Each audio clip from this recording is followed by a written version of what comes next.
وظیفہ کرنے کے روحانی، ذہنی اور دلی فوائد۔ وظیفہ کرنے کا سب سے بڑا فائدہ یہ ہے کہ انسان کا دل اللہ تعالیٰ کی طرف متوجہ ہوتا ہے۔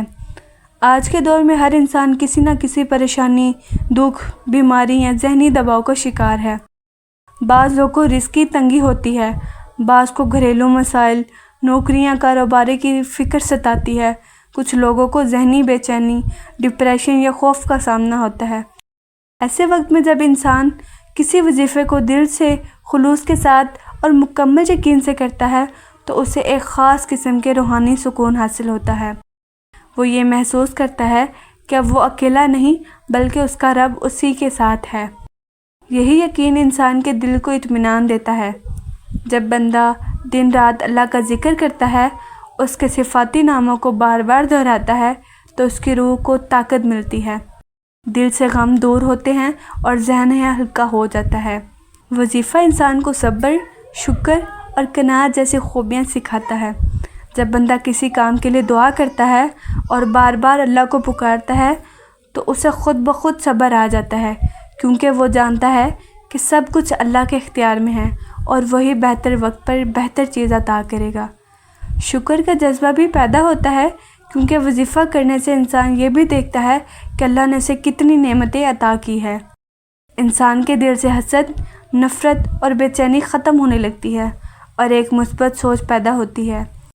یہ سب باتیں صرف روحانی فائدے نہیں بلکہ انسان کی مجموعی شخصیت اور کردار پر بھی اچھا اثر ڈالتی ہے۔ وہ زیادہ بردبار، نرم دل، پر امید اور محنتی بن جاتا ہے۔ وظیفے کے دنیاوی فائدے اور زندگی میں بہتری لانے والا عمل۔ وظیفہ کرنے کے دنیاوی فائدے بھی بہت ہیں۔ جب کوئی بندہ مسلسل کسی جائز حاجت کے لیے دعا کرتا ہے، مثلا نوکری کے لیے، رزق میں برکت کے لیے، صحت کے لیے، امتحان میں کامیابی کے لیے، اولاد کی بہتری، شادی کے لیے، اور ساتھ ساتھ اللہ کا ذکر کرتا ہے تو اس کی دعا قبول ہونے کے امکانات بڑھ جاتے ہیں۔ اللہ تعالیٰ خود قرآن پاک میں فرماتا ہے کہ مجھ سے دعا مانگو، میں قبول کروں گا۔ وظیفہ دراصل یہی مسلسل دعا اور ذکر کا ایک طریقہ ہے۔ بعض وظائف ایسے ہوتے ہیں جو خاص مقاصد کے لیے کیے جاتے ہیں، جیسے یا رزق کا ورد، رزق میں اضافے کے لیے، یا شافی بیماری شفا کے لیے، آیت الکرسی یا سورہ یاسین کے وظائف حفاظت اور برکت کے لیے وغیرہ۔ ان سب وظائف کا مقصد انسان کو اللہ کے قریب کرنا اور اس پر توکل پیدا کرنا ہوتا ہے۔ جب کوئی بندہ روزانہ پابندی سے کوئی وظیفہ کرتا ہے تو اس کی عادت میں نظم و ضبط آ جاتا ہے، وہ وقت کی قدر کرتا ہے، بے مقصد کاموں سے بچتا ہے اور نیکی کے راستے پر چلنے کی کوشش کرتا ہے۔ وظائف کرنے والا بندہ خود بخود گناہوں سے بچنے لگتا ہے، کیونکہ اس کا دل اللہ کی یاد میں مشغول ہوتا ہے۔ وہ جھوٹ، دھوکہ، حسد اور غیبت جیسے گناہوں سے پرہیز کرتا ہے، کیونکہ اس کی نیت یہ ہوتی ہے کہ اللہ تعالیٰ اس کی دعاؤں کو قبول کرے۔ اس کا مطلب یہ ہے کہ وظیفہ صرف زبان سے الفاظ دہرانے کا عمل نہیں، بلکہ یہ انسان کو بہتر اخلاق، اچھے کردار اور مثبت رویے کی طرف بھی لے جاتا ہے۔ وظیفہ انسان کی پریشانی کو کم کرنے میں بہت مؤثر ہوتا ہے۔ بعض اوقات ہم لوگوں سے مدد مانگتے ہیں، در در کی ٹھوکریں کھاتے ہیں، لیکن جب ہم اللہ سے مانگتے ہیں تو وہ بغیر شرط اور بغیر مفاد کے عطا کرتا ہے۔ یہی وجہ ہے کہ جو لوگ وظائف کو اپنی زندگی کا حصہ بنا لیتے ہیں وہ چھوٹی بڑی پریشانیوں سے گھبراتے نہیں بلکہ صبر اور دعا کے ذریعے ان کا سامنا کرتے ہیں۔ ان کے دل میں اللہ پر یقین اور بھروسہ پیدا ہو جاتا ہے، جو کہ ایک مومن کی سب سے بڑی طاقت ہوتی ہے۔ وظیفہ کرنا صرف ایک عبادت یا رسم نہیں بلکہ یہ انسان کی زندگی میں ایک مثبت تبدیلی لاتا ہے۔ یہ عمل ہمیں اللہ سے جوڑتا ہے، ہماری روح کو سکون دیتا ہے، ہمارے دل کو مضبوط بناتا ہے اور ہمیں زندگی کی مشکلات کا سامنا کرنے کے قابل بناتا ہے۔ جو لوگ اخلاص، یقین اور پابندی کے ساتھ وظائف کرتے ہیں وہ دنیا اور آخرت دونوں میں فائدہ پاتے ہیں۔ اس لیے ہمیں بھی چاہیے کہ ہم روزانہ کچھ وقت نکال کے ذکر اللہ اور وظائف کے لیے نکالیں۔ اسی لیے ہمیں بھی چاہیے کہ ہم روزانہ کچھ وقت اللہ کے ذکر اور وظائف کے لیے نکالیں تاکہ ہماری زندگی بہتر ہو، ہمارا رشتہ اپنے خالق کے ساتھ مضبوط سے مضبوط تر ہوتا جائے۔ حضرت علی رضی اللہ عنہ کا دیا ہوا 90 وظیفہ۔ ایک ایسا دعا کا عمل بیان کروں گی جو اپنے پڑھنے والے کو 4 بڑے بڑے فائدوں سے نوازتی ہے، جیسے کہ دولت کا ملنا اور فکر و فاقہ سے نجات۔ سامعین ذی وقار، السلام علیکم ورحمۃ اللہ وبرکاتہ۔ جو بندہ یہ 90 وظیفہ کر لے گا اور اشراق کی نماز پڑھے گا تو انشاءاللہ اس کے گھر سے ہر طرح کی پریشانی ختم ہو جائے گی۔ اگر کسی کی روزی تنگ ہوئی اور وہ تنگ دستی کا شکار ہوا تو چند ہفتے یہ عمل کر لے اور بد دل ہو کر اس عمل کو چھوڑنا نہیں ہے۔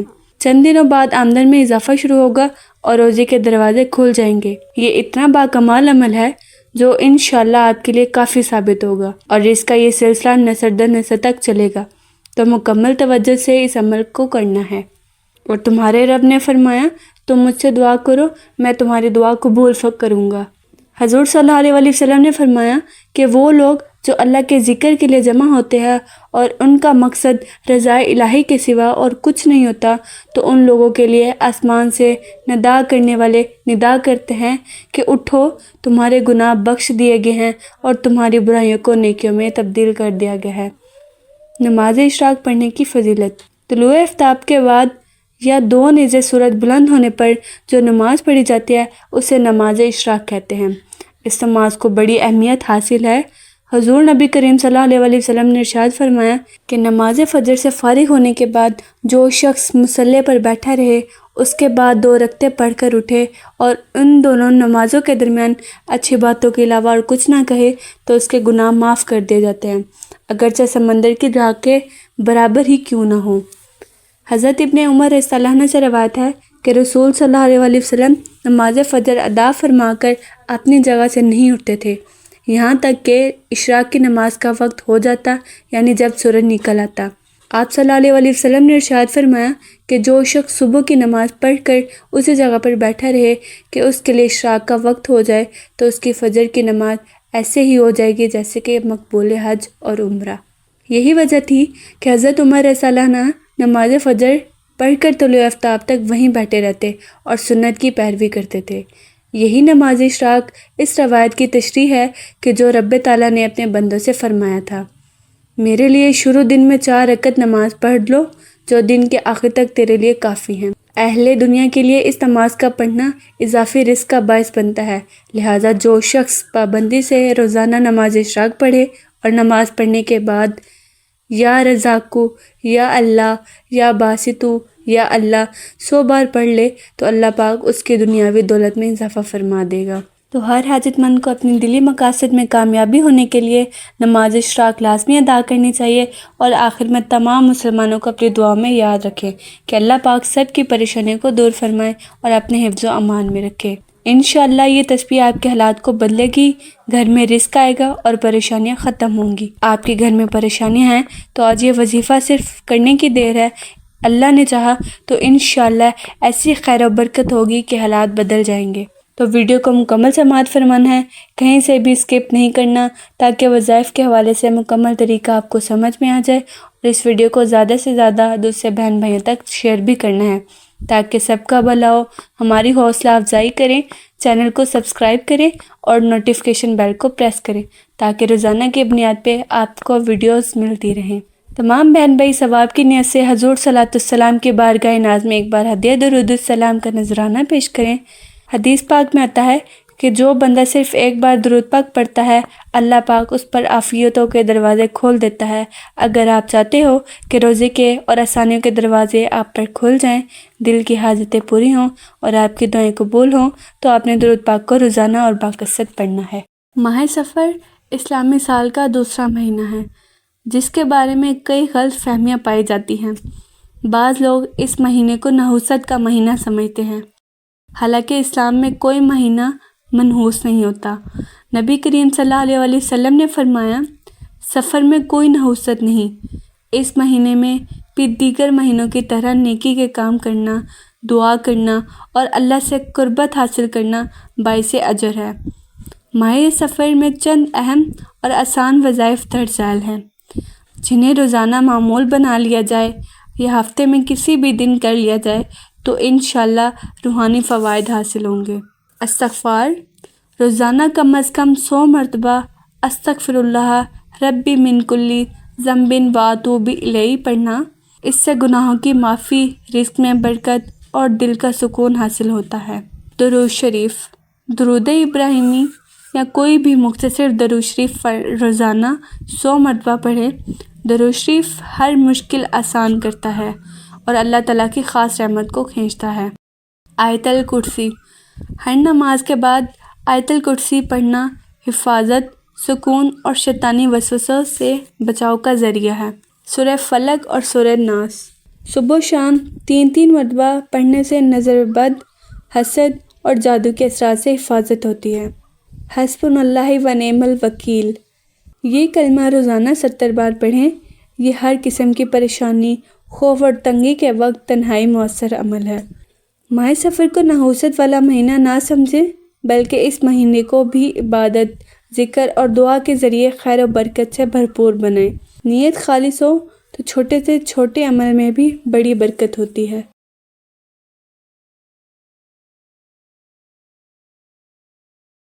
ماہ سفر میں کالے چنوں کا صدقہ دینے کا ایک خاص روحانی طریقہ ہے، جسے کئی لوگ برکت، رزق اور آفات سے حفاظت کے لیے اپناتے ہیں۔ اسلامی تعلیمات کے مطابق صدقہ مصیبتوں کو دور کرتا ہے اور رزق میں اضافہ کا باعث بنتا ہے۔ خاص طور پر ماہ سفر کو بعض لوگ آزمائشوں اور پریشانیوں کا مہینہ سمجھتے ہیں، اس لیے ماہ سفر میں صدقہ دینا نہایت مفید اور باعث خیر سمجھا جاتا ہے۔ کالے چنوں کا صدقہ دینے کا طریقہ۔ ماہ سفر کے کسی بھی جمعرات یا پیر کے دن بعد نماز عصر یا مغرب خاموشی سے 1 کپ یا مٹھی بھر کالے چنے لے لیں۔ ان کالے چنوں پر 11 بار درود شریف، 41 بار سورہ فاتحہ، 41 بار سورہ اخلاص اور 7 بار آیت الکرسی پڑھیں۔ دعا کریں، یا اللہ ان چنوں کے صدقے سے میری رزق کی بندش ختم فرما، میرے گھر میں دولت کی بارش فرما اور ہر قسم کی بلاؤں اور آفات سے حفاظت فرما۔ یہ چنے کسی مستحق فقیر، یتیم یا بیوہ کو صدقے میں دے دیں۔ اگر براہ راست دینا ممکن نہ ہو تو کسی جانور کو بھی ڈال سکتے ہیں۔ نیت صرف اللہ کی رضا اور بلاؤں سے حفاظت کی ہونی چاہیے۔ صدقہ خلوص دل سے دیں، ریاکاری سے اجتناب کریں۔ نیت صرف اللہ کی رضا، رزق کی کشادگی اور برکت کے لیے ہو۔ مسلسل 3 یا 7 ہفتے یہ عمل کریں تاکہ زیادہ روحانی فوائد حاصل ہوں۔ یہ ایک روحانی تدبیر ہے جو دعا، توکل اور اللہ کی رحمت پر یقین کے ساتھ کی جاتی ہے۔ دولت کی بارش صرف مال کی صورت میں نہیں، بلکہ ذہنی سکون، صحت اور زندگی میں آسانیوں کی صورت میں بھی ہو سکتی ہے۔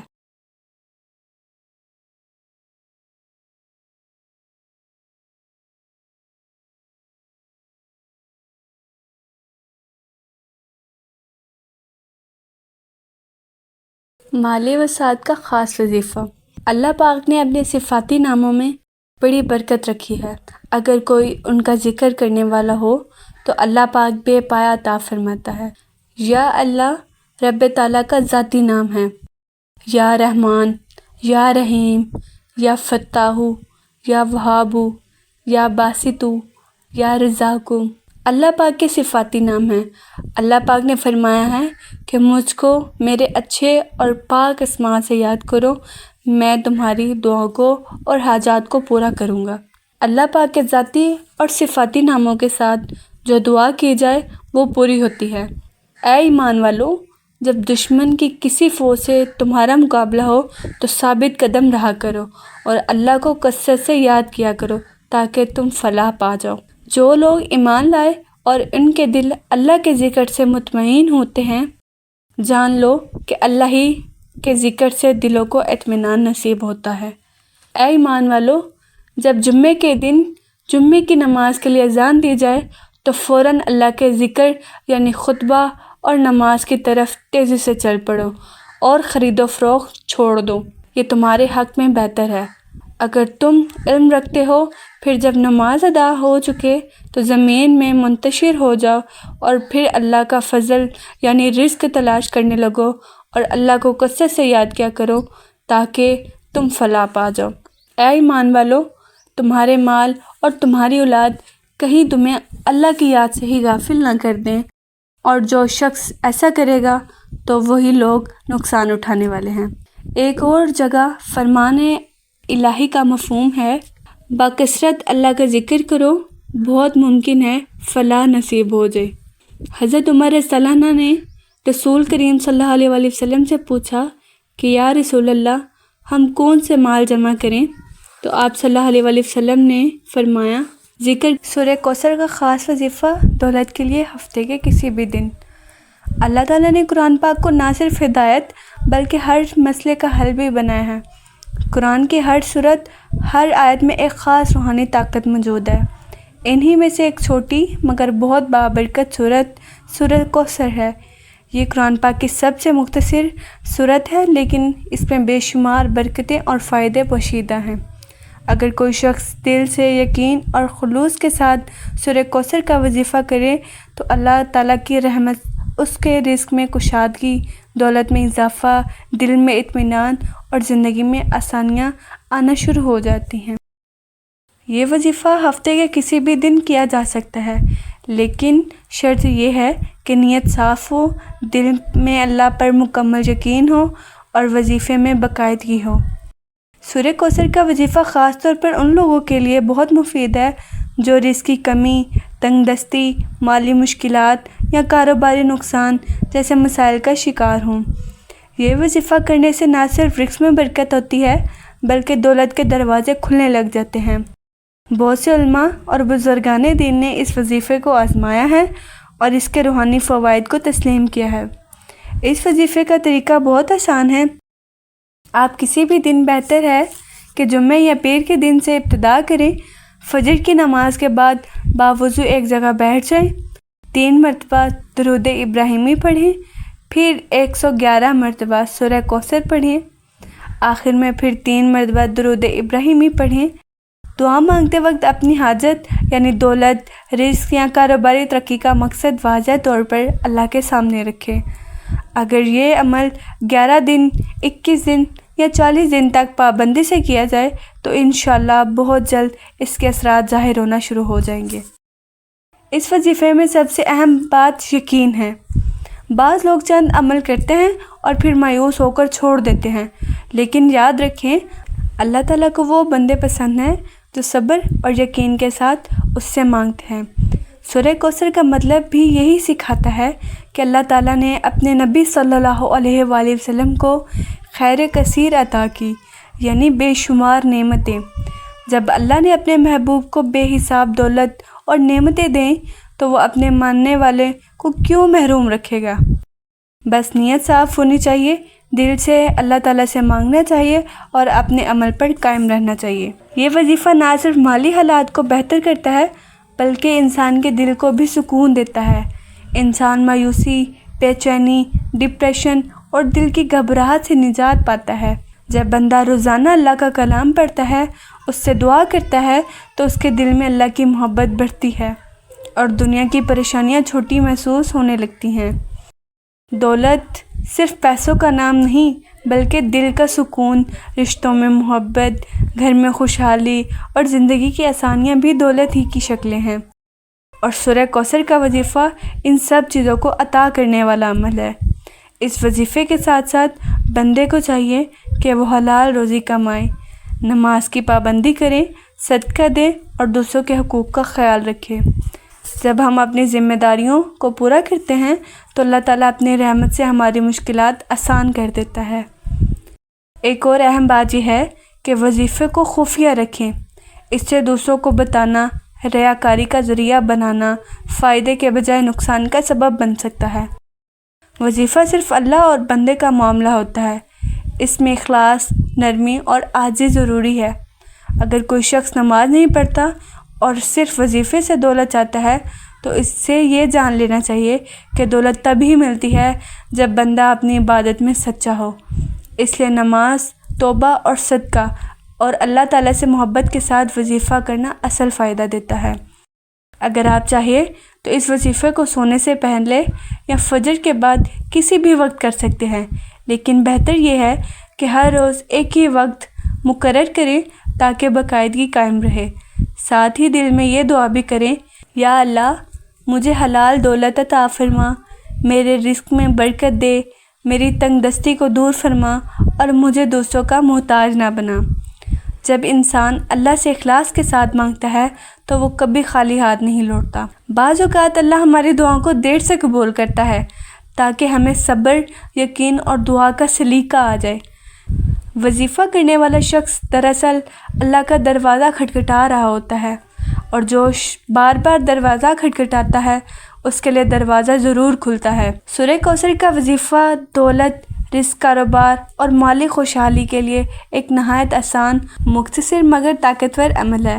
یہ وظیفہ نہ صرف دنیاوی دولت عطا کرتا ہے بلکہ بندے کو روحانی طور پر بھی مضبوط کرتا ہے۔ اس عمل کو یقین، نیت کی صفائی اور عبادات کی پابندی کے ساتھ کیا جائے تو انشاءاللہ اللہ تعالیٰ اپنے خزانوں سے نوازتا ہے۔ اگر آپ اس عمل کو مستقل اپنا لیں تو آپ خود اپنی زندگی میں فرق محسوس کریں گے۔ بس یاد رکھیں، اخلاص، صبر، شکر اور یقین، یہی ہر وظیفے کی کامیابی کی کنجی ہے۔